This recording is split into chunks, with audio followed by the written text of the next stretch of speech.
परिस्थितियाँ किसी भी इंसान को मजबूर कर सकती है, वहीं किसी जीवन में खुशहाल भी लाती है। और इस समय एक ऐसा विषय है जो किसी को भी नहीं छोड़ सकता है। हम इस पृथ्वी पर जन्म लिए हैं, एक निश्चित समयावधि के भीतर अपने संपूर्ण दायित्व को निर्वहन करते हुए यहाँ से जाना भी है। फिर भी जीवन को यदि हम गम में जीते हैं, तो जीवन का वह क्षण का कोई महत्व नहीं रह जाता है। यदि इसे चिंतन का सार बना दें तो बेहतरीन है। इसलिए एक शब्दों में, गम में क्यों जीते हो, मुस्कुराना सीखो। चुनौती का सामना इतना कर लो कि गम की परछाई बड़ी ना हो। गम की जुदाई जिसने किया, उससे यह अनुभव करो कि गम कितनी चुनौती है। कहने का भावार्थ हमारा यह है कि यदि कोई इंसान अपनी वर्तमान को गम में जी कर के समय को बर्बादी करता है, तो उसका भविष्य भी बेहतर नहीं हो सकता। यदि जिंदगी में गम नहीं आए तो जीवन का मूल्य कुछ नहीं होता। गम मुझे बहुत कुछ सिखाता है, अपनों के प्रति प्यार, और जिंदगी में अपने हमारे कौन हैं इसकी भी पहचान सिखाती है। वास्तविकता का आलम तो यह है कि जिंदगी में कोई किसी का नहीं होता है। रविन्द्रनाथ टैगोर के अनुसार, एकला चलो रे, मैं अकेला आया हूँ और एकला ही यहाँ से जाऊंगा। मेरा साथ देने वाला कोई नहीं होता है। मेरा साथ देने वाला वही हमारी संघर्ष है जो परिस्थिति से लड़ना सिखाता है। उसकी इतिहास वही उसका गर्व का विषय बनाता है कि भावी पीढ़ियां पढ़कर झूमती है।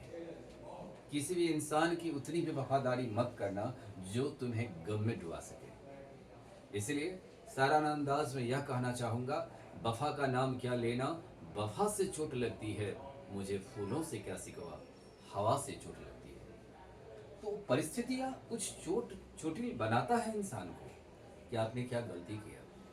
हाँ, किसी का भी परोपकाराय पापाय परपीड़नम, किसी का आप परोपकार करते हो तो यह मत समझो कि तुम्हें भी परोपकार कर देगा। तुम्हें परिस्थितियां कहती है परोपकार करने का तो करो, लेकिन यदि परोपकार में तुम्हें दर्द महसूस करा दे तो यह समझ लो कि उस इंसान की प्रारब्ध है, उसको उसी रूप में छोड़ दो, क्योंकि तुम उसके कष्ट को खत्म नहीं कर सकता है।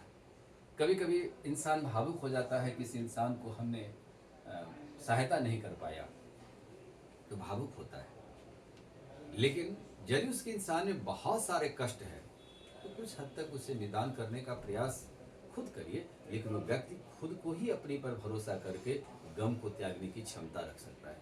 इसलिए जिन्होंने गम में जिया है, कितनी चुनौती का सामना किया है, उससे अनुभव लो, और यही अनुभव उसका उम्र बताता है, यह अनुभव उसकी ज्ञान बताता है, यह उम्र यह अपने आप को सिखाता है कि मैंने जीवन में क्या खोया और क्या पाया। इसलिए वर्तमान को संघर्ष करो कि भविष्य बेहतरीन हो जाए। गम में क्यों हो। इसलिए शरीर के भीतर से आलस को हटाओ। आलस्यांग ही मनुष्यानां शरीरस्थो महान रिपु नास्तुद्दम सुबंधु कृत्वा सिद्धति। मानव शरीर का सबसे बड़ा दुश्मन आपके शरीर के भीतर पलता हुआ आलस्य है। इसलिए आलस को त्याग करने के बाद जिंदगी की सर्वस्व क्षमता को प्राप्त कर सकते हैं। मानव से ऊपर भगवान होते हैं।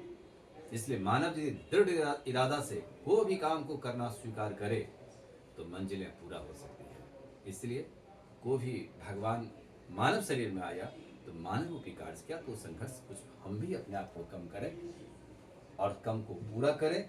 गम को पूरा करने का प्रयास संघर्ष से संभव है। संघर्ष हमारा अस्त्र है और अस्त्र से ही किसी समस्या का सामना किया जा सकता है।